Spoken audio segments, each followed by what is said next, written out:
Now I come to the a story about Moses, like a consisted in the Holy Quran and Holy Bible, and I'm telling the differences and the similarities between both of the scriptures content. Okay. In the Bible, the narratives of the Moses are in Exodus, Leviticus, Numbers, and Deuteronomy.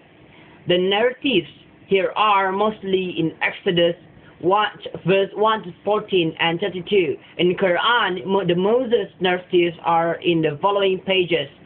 Chapter 2, verse 49 to 61. Chapter 7, verse 103 to 160. Chapter 10, verse 75 to 93. Chapter 17, verse 101 to 104.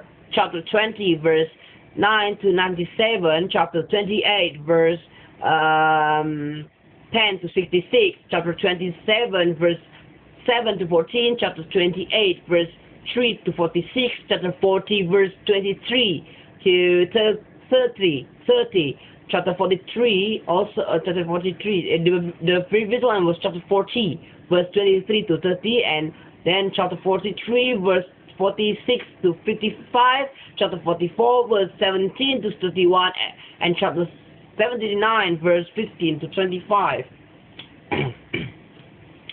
Pharaoh is slaying the young male children of Israelites. Chapter 2:46. Moses' mother cut Moses as an infant to a small ark, and God protects him. Moses is found by the household of Pharaoh, and they adopt him. Moses' sister Miriam had followed Moses when he is found. She recommends that his own mother serve as nurse to him.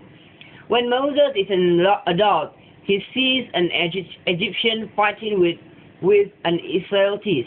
Moses intercedes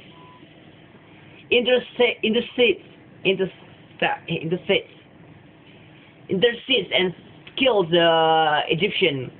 The next day, Moses sees the Israelites whom he says, "Do you intend to kill me as you killed the Egyptian?" He asks. Pharaoh tries to have Moses killed, and Moses flees. He goes to a watering place in Midian. He meets some sisters and waters their herd. And the woman's father learns of Moses, and he invites him to stay and gives him a daughter to marry.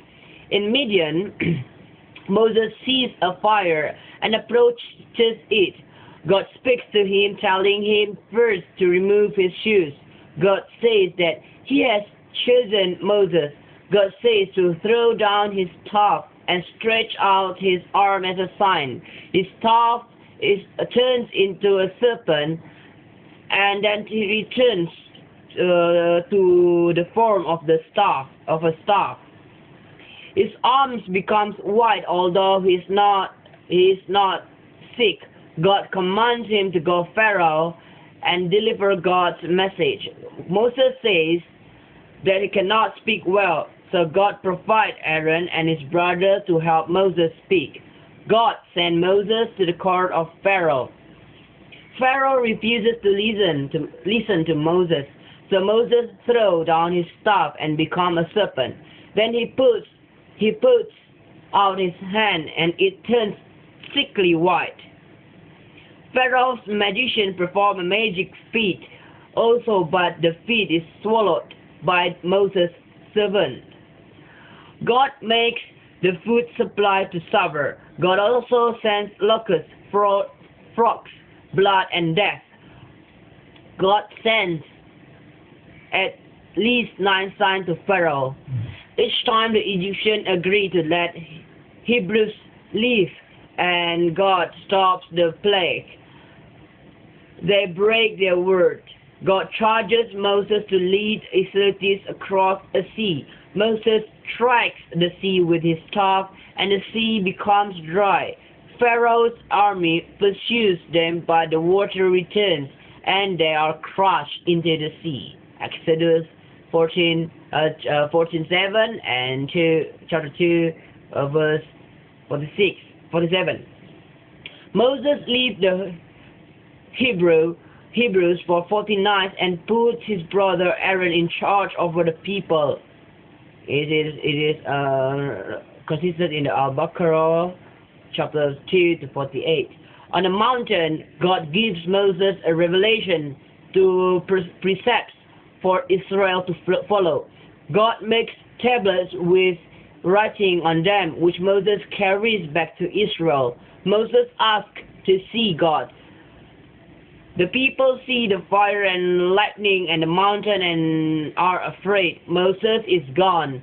Israelites demand to worship an idol. They use the gold of their ornament to construct a golden calf, whom they say is a god who rescued them from Egypt.